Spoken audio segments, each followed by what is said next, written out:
Hey everyone, this is Jack Bourne. I'm the founder of Deadline Funnel, and today we're talking with Cody Lister. And Cody, it's great to have you here. Thanks for having me. So I'm gonna kick it over to you to talk about your business, and you're also going to share how you use Deadline Funnel in your business. But I just want to mention that I was at an event recently in Orlando, and it's just so great. I forget how awesome it is to just get out from behind the computer screen and meet other people who are in the same business. And it's especially wonderful when I meet someone who says, hey, by the way, I'm a client of yours, and I love what you do. And so that's kind of how Cody introduced himself to me. And so I said, oh, really? So tell me, like, how are you using Deadline Funnel? And when he shared the results that he was getting, just a few of the details, I said, man, I really would love to get you on an interview and share that case study. So here we are. So Cody, thank you so much for being here. And why don't you tell us a little bit of background about what you do and who you serve? Yeah, so I run a paid traffic agency managing Facebook ads and Google AdWords for both local businesses as well as businesses that are trying to sell online courses via webinars and through launches. So it's primarily focused on local and national businesses, but I do work also with online entrepreneurs as well. And then the other part is I teach online entrepreneurs how to start ads agencies. So that's a whole nother program that I sell. But that's only a recent development. In the past, I had been just running my paid traffic agency, and then I decided to launch a summit called the Content Promotion Summit. And that came to be just as I saw other people taking an interest in content promotion. And I noticed with myself, I was publishing content on my blog and it wasn't really taking off. So I, saw people like Derek Halpern and Brian Dean who were talking, a lot about content promotion. So I figured, okay, there's something here. And so I started doing content promotion for my articles and started writing about it. And I started to see some awesome results in terms of subscriber gains, and even those subscribers were became more traffic, so I was better able to convert them into buyers of another program that I was selling at that time. They also turned into people who bought my coaching programs and other stuff like that. So I had my blog at that time, and I was thinking about how effective this is. No one had done a summit on content promotion. And so I figured, well, this seems like a great one that would make a splash because not many people are they're just starting to talk about it. It's just starting to become a trend. And now you even see Eric Sue at Single Grain that has a weekly webinar talking about his paid content promotion funnel. And then everyone else afterwards there seemed to be a domino effect of everyone else right after the summit started talking about content promotion on their blogs. And it really kind of proliferated the entire internet marketing community for a few months after the summit. So I decided to go balls out on this, and I did it really fast. I got about, somewhere around 130 or 140 affiliates in about a month and a half, and I prepared the summit in about a month and a half, 2 months. And I'd only started deciding that I wanted to do the summit about 2 to 2.5 months before that. And I'd been thinking about it for a while, but then I just started to execute very quickly. So yeah, it was really fast, and it was pretty overwhelming for such a short period of time, because a lot of the interviews ended up being recorded during the summit while I was also managing my Infusionsoft account and working out Deadline Funnel and dealing with the designer and all this other stuff. So it was a lot going on at once, and also still running paid traffic as a paid traffic agency owner. So it was a lot of craziness for a short period of time, but it paid off because I built a lot of new relationships with people that I didn't, that I admired from afar before, but I'd never gotten to speak with. And it also paid off because we made a fair amount of revenue from it. In total gross revenue to date, it's been at least 150 or $200,000 just from the after effects and during the summit too. During the summit itself, during that core period, we generated at least 50 or 60 grand, and then a lot came afterwards. So we sold an all access pass in the front end for $67. That was discounted down from a $397 offer. And I tested a lot of different offers.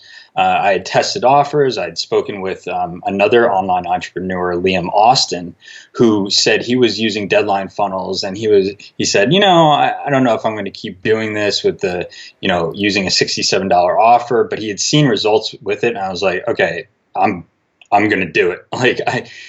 You can do whatever you want to do, man, but I'm going to do it. And I'm going to test this because what I was finding in the beginning when I was running promo emails to my list internally before I got affiliates on board was that the sales page was converting so-so. It was okay, but it wasn't going to move the needle.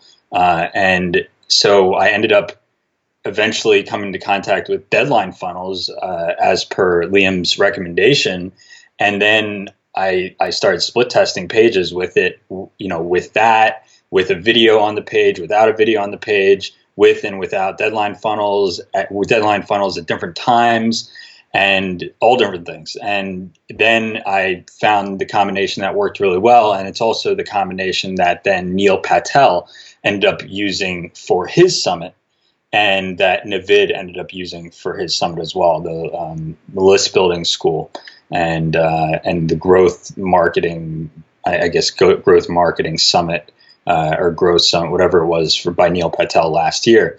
So, and then everyone else started using it. So, and that was because I was telling Navid, you have to use this. Like this thing works. And, it really did make a huge difference in at least doubling or more than potentially even tripling my conversion rates on just adding it to my thank you page after opt-in. And then also adding it on the other pages. If they didn't initially buy at 67, we would raise the price to 97. If they didn't buy at 97, we raised the price again to like 127 or 147. And so we just kept going up over time. So I think I had multiple deadline funnels at one point set up, and then I kind of scaled it back afterwards when I've now put my summit on Evergreen. And in fact, I am setting up ads now right after this call to continue running it on Evergreen mode because I have this great lead magnet that I'm going to just send people to that I ended up creating after the summit, and it works really well to convert. So the initial landing page converts at like 40% to 50% on cold traffic, which is pretty great. And then after opt-in, the conversion rate to a sale is, I think it's like 10 to 12%. Something like that. It was higher during the actual event, but even when I've driven cold traffic afterwards using other buyer lists direct from Facebook, it's converted really well, at least 8 to 10% just from cold Facebook traffic. Which I know that when I took off the deadline funnel for a little bit and tried it, it converted like 2% or less. Right. So it's made a huge difference in my business. Wow. So I'm just doing some quick math here. So there's a lot to unpack in what you just shared. So one of the things I wanted to cover was that it sounds like at a 10% conversion rate, if you're doing a $67 sale using deadline funnel after the opt-in, then your leads are worth $6.70, somewhere in that. So you're a smart guy. It's actually I can do that math. I can do 10%. Yeah. So you can pay like before any other sort of either upsells or additional back-end sales that you make, you can afford to pay money where you're spending $6.70 to get an opt-in without even losing money. Essentially, you're building your list for free, right? Yeah.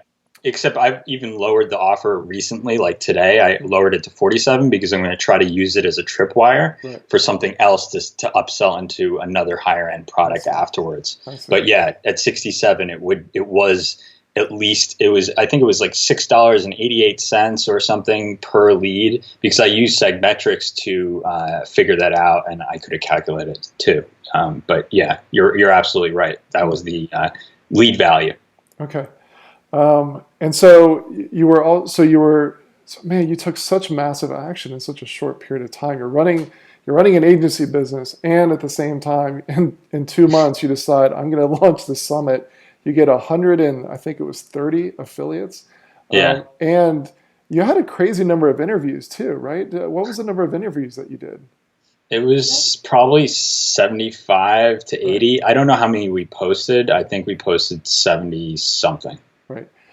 And you told me at the event that you would recommend not doing that many for someone starting out. So it would probably be something like 2 dozen is enough. Is that, do I have those numbers right? Yeah, because what I noticed was during the event on the first day converted really well, and that was the bulk of our the interviews that I felt were the strongest, not because of the people we were interviewing, but because of my development as an interviewer up to that point. Those were some of the stronger interviews, but also because of the relative influence and popularity of some of those people we had on the first day made a big difference too. And because of the subject matter, which was, I think, content strategy. We had like Jeff Bullis and a bunch of other people in there of that stature.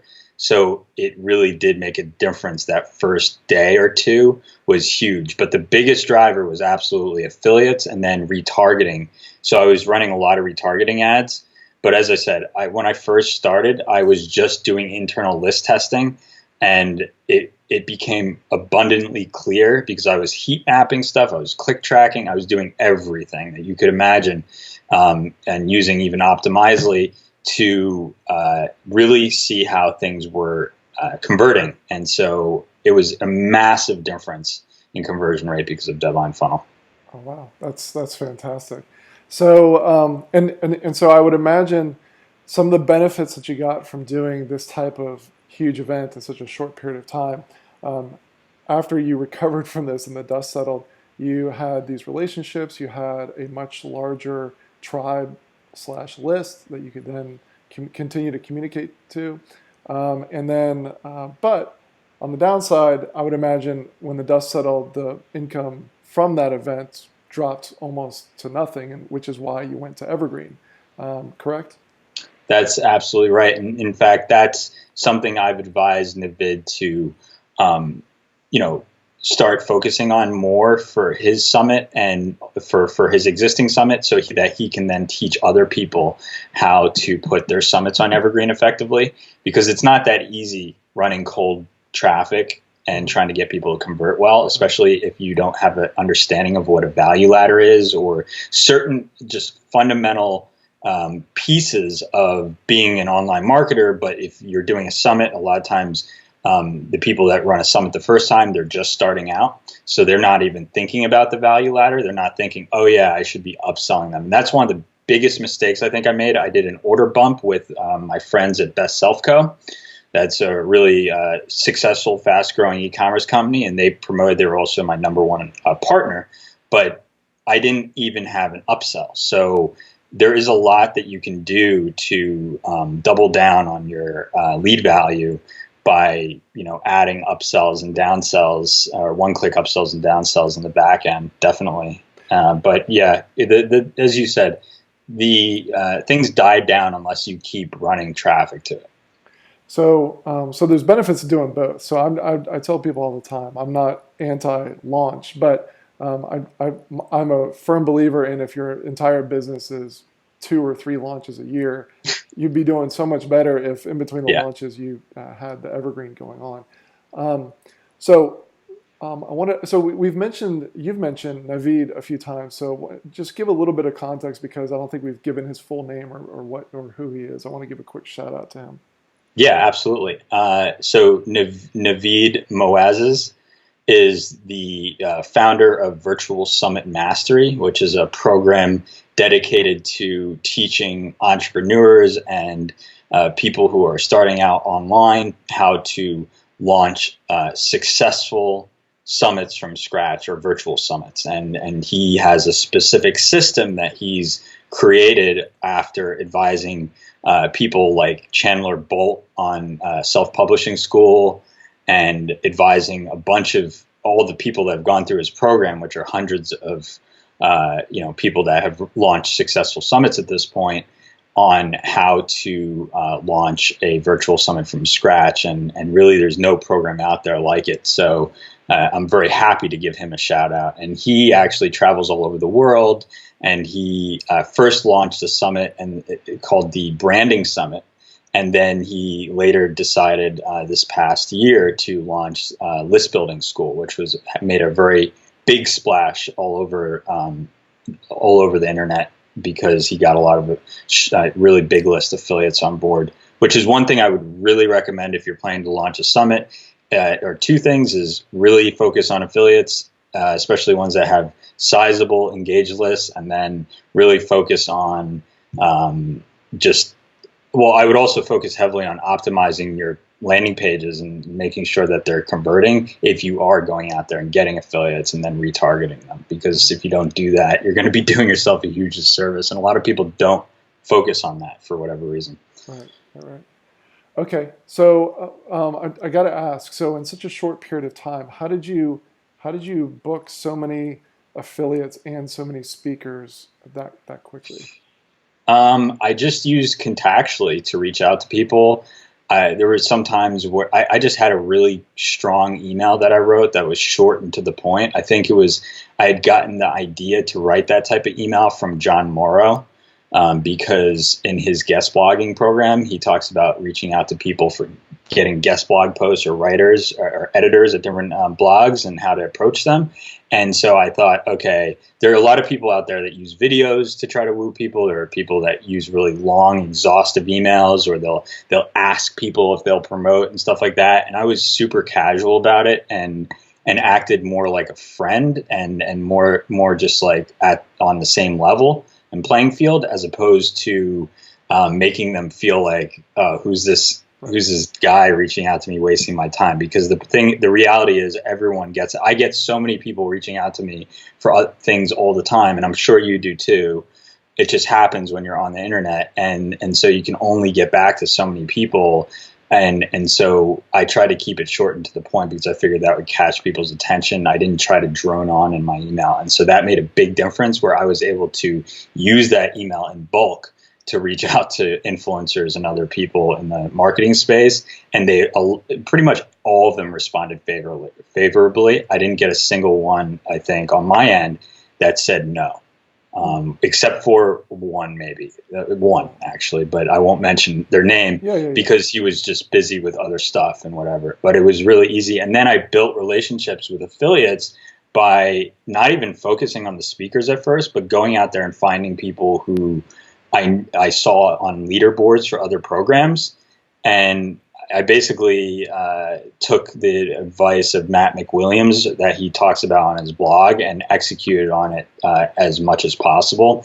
And we even scraped Pinterest, the top influencers on Pinterest, and we went to the top Facebook groups of other programs, JV programs, which may be borderline unethical, I don't know. But we basically did everything we could to hustle and find people and identify them based on the leaderboards, Facebook groups or JV programs, and Pinterest influencers, and added them all to a list, estimated their list size, and figured out what the click rates would be on their emails and everything, and then made a plan to reach out to them. Even one of the people that I got on board as a partner, which was the biggest partner, I met her for the first time, and we became friends afterwards.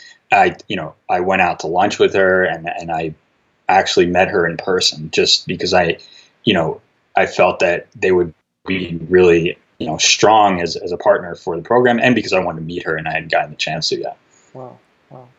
Man, really, congrats to you for taking such massive action. I mean, it's clear that you're motivated and also a very disciplined guy. So I love it. So why don't you go ahead? I think you said that you were willing to share some of the ways that you implemented Deadline Funnel. I'd love to get a view of your screen and just take a peek behind how you actually implemented it because that would be great to see. Yeah, absolutely. I mean, just switch over. Can you see that screen? I sure can. Yep. Okay, perfect. So this is the summit landing page. Let me try to move that. Okay. And you can just claim, originally it was just claim your free ticket, but then I later after the event added this ebook that I had created, which was just a reappropriated blog post. So you fill out the information and opt in. I'm going to use a different email to make sure that it works. And assuming everything's working, actually, you know what, I may have to reset it because I just opted in earlier today. Let's see. In this case, you're going to get an experience to learn how to do that. Let's see. Yeah, I'm going to have To get a Deadline Funnel. Well, hey, at least the technology is the technology is it working. You works. see Oh, it. it works. It definitely works. And so we tested all different things, like trying the technology from mobile phone on one email to desktop. We tested everything. So it is a seamless technology, and you can enable certain things in there to make sure that it works, the way you want it to, meaning that someone gets an email and they click through it and it's the same deadline that's going on, or that they get pushed out of the opt-in form that they can't re-opt in. Right. There's a lot of things that you can do with deadline funnels that make a big difference. So I'm just going to reset the tracking. I'm going to do it the wrong way Oh, you're doing by it the right way. resetting it. So let's see. Thanks for bearing with me. Yeah, no sweat. Okay, so let's try this again. Should work. I don't think it really matters. Infusionsoft now has these captchas, which is really not fun. Whoever started doing that as well. I don't know why they're doing those. Okay, so you can see that after opt-in. Now, originally our offer was 67, so just bear in mind that today I lowered this down to 47 because I'm going to be trying to put this on Evergreen, and I want to test the 47 Tripwire offer because I know other companies like Digital Marketer are using the $47 or $37 Tripwire successfully. And I know that $67 can be a bit of an ask for that initial after opt-in, especially when you don't have know, like, and trust. But when you are driving affiliates, 67 works fine because that know, like, and trust from their partners and being on their list, 67 was a sweet spot. So I tested 97 on this page. I tested one something. I tested 47. I tested all different things, and I got it to the point where I felt that it was most profit maximized at $67. So that offer just works really well. I believe Neil Patel used $77 on his initial opt-in, and Navid used $67 per my advice and per the data that we got, because we just found that it worked. But if you're driving cold traffic from ads, I would definitely test multiple price points and see what works. But this is just the sales page or thank you page after opt-in, and it just reiterates the value and presents the offer, shows what you get inside, and just has a bunch of call to actions. It has like 4, I think, different call to actions throughout the page.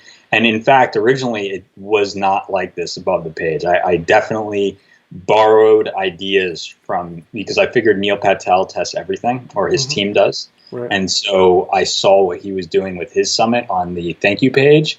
And originally it was a lot muddier up here. It was a lot harder to digest. So if you are setting up a summit and you are setting up the thank you page, I highly recommend using the 3-bullet or 4-bullet max, short to the point benefit bullets above the fold. And if you can, even getting this button above the fold, because it's just going to boost your conversion rates significantly. The CTA was below the fold, a lot lower at one point, and I tested it, and I already knew that above the fold CTAs convert better typically. Not all the time, like on a long form sales page, they probably wouldn't, but on this type of low end offer, it works really well having that CTA above the fold. So benefit bullets, a simple headline. I would still improve this headline. It's not the most amazing headline ever, but it gets the point across. And here I reconfirm for people that opted in that they now get the ebook on the way too. So if you are giving away something as a lead magnet, I would definitely let the people know that it's on the way, or that they'll get it soon, so that they don't wonder what's going on. Like, where is this lead magnet that I just opted for? And then just have a simple headline, have 3 or 4 short benefit bullets, no more than 9 words to 10 words per line, I would suggest, including value stacking, which is a Russell Brunson technique, which makes a big difference too. So, stating a perceived value or estimated value for each thing makes this $47 or $67 offer look really valuable. And you can see we did strikeouts for the full retail price, which also makes a difference. And so you click through this, and it sends you to our order form page hosted in Infusionsoft. And at one point I did use deadline funnels on the order form page, but I took it off for whatever reason. I don't know why I did that, but I was testing different things, and for this one I wanted to keep it clean. But in fact, for my courses, I use deadline funnels directly on my order form page, and in fact I've noticed that it converts higher as a result. Even if you don't even have a sales page and you use Sam Cart's one-click one-page funnel, you add the deadline funnels to it, and it makes a pretty big difference in conversion rate increases. And the other nice thing that I'll mention is that whatever time, so 4 minutes and 48 seconds, if you did have it on the order page, that would be the same time. So everything would be all nicely synced up. So yeah, and I did test that, and it does sync up perfectly, and it does sync up perfectly in the emails as well, because we did use it in the initial email after opt-in, I believe, which I can show you that as well.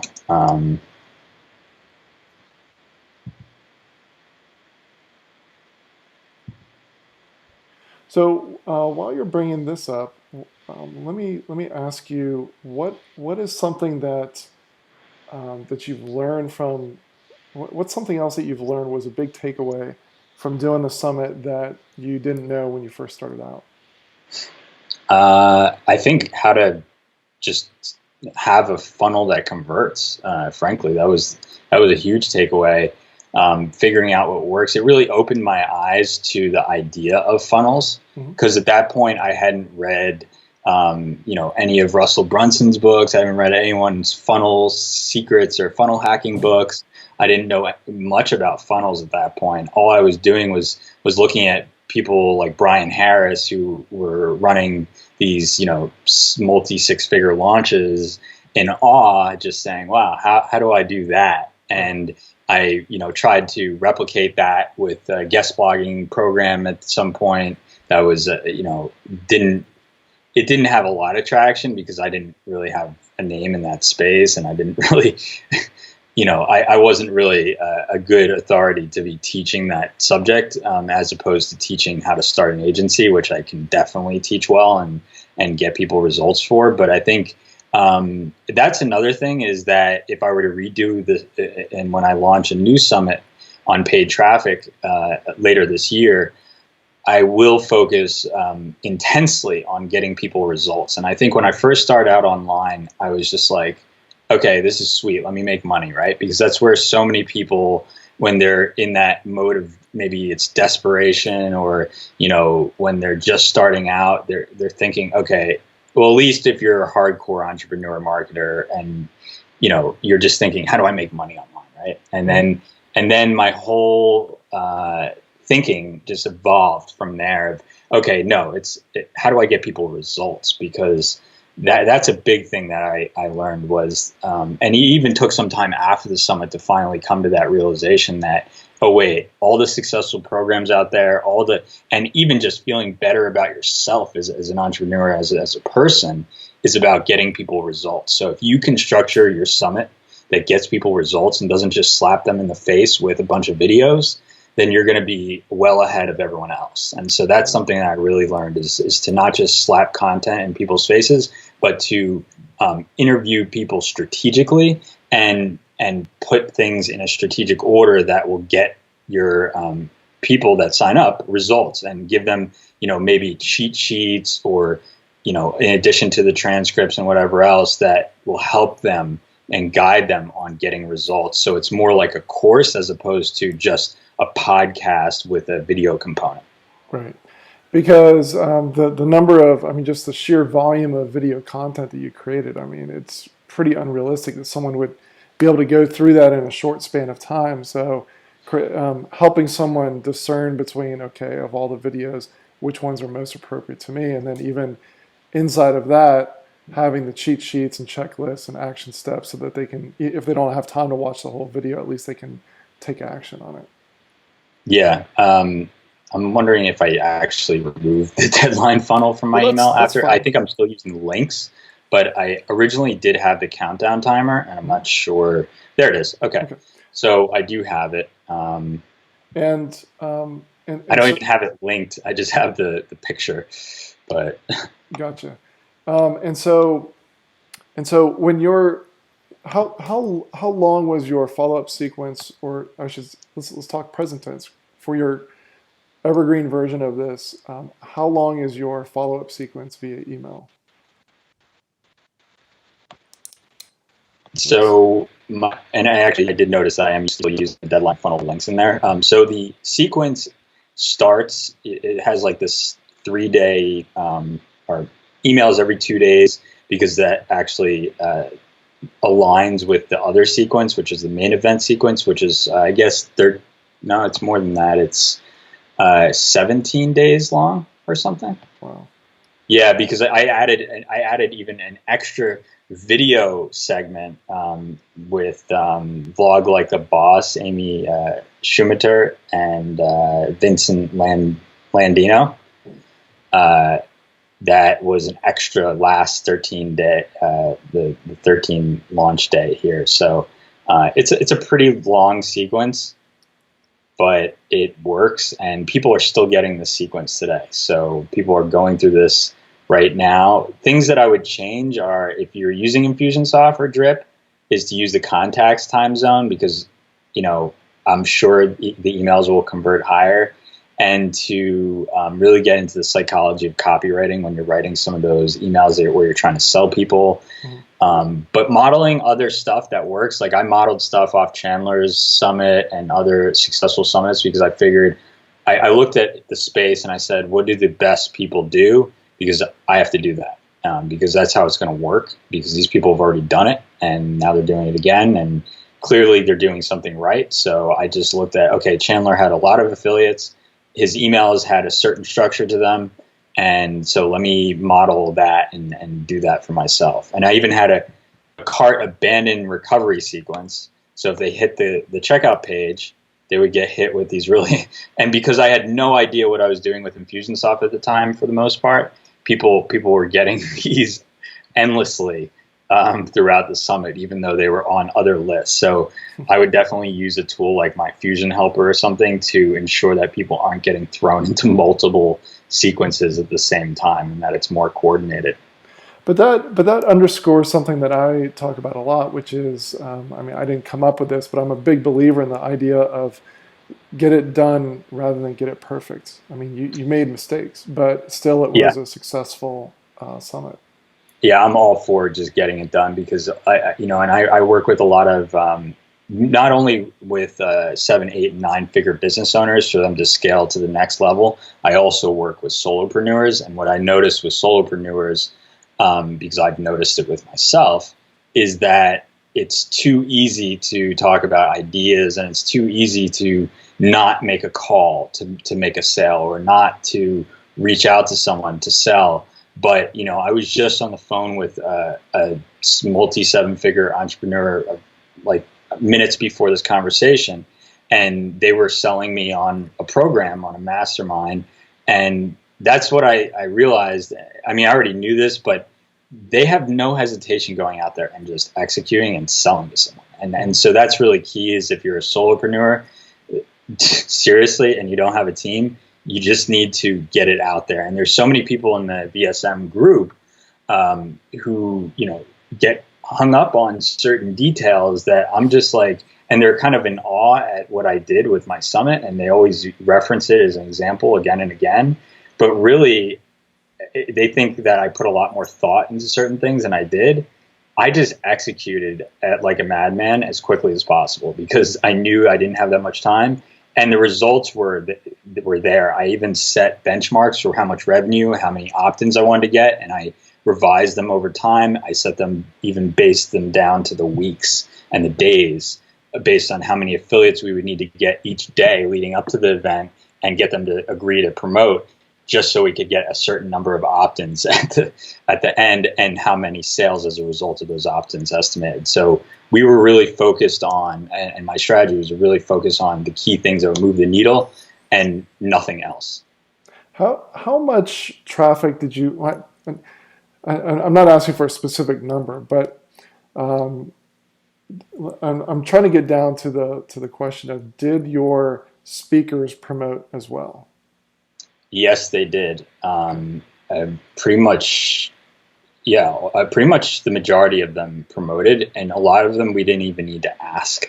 People like Jonathan Dane, who was a speaker, promoted to client boost lists multiple times. We had a lot of. I didn't ask Jeff Bloss to promote because I felt like that was going to be a big ask. It was the first time that I had met him, and he has a massive list, and I don't like using people for their list. I don't like using people in general. I think that's just, people can be very transactional, and it's a huge turnoff. So that's another thing I can advise people who are planning to launch a summit, is to not be transactional. If you are transactional, then don't launch a summit, because it's not a way to build relationships or friendships with people, and no one wants to walk away feeling like they got used in return for promoting your stuff. And realize, an affiliate promoting your offer, unless you're Russell Brunson and you're giving away books for free and have it upsell into a lifetime value of $497 or higher, and you have your funnel down pat,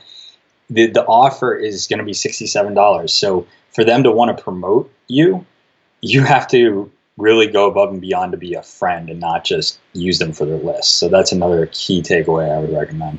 Gotcha. Well, this has been incredibly insightful. I could talk to you for hours about this, but I really appreciate you sharing your results, and your being so transparent with how you've run your summit and how you use Deadline Funnel. This is fantastic. It's a huge eye opener. Is there, besides that, I mean, you've dropped a whole bunch of, sometimes they're called knowledge bombs on us.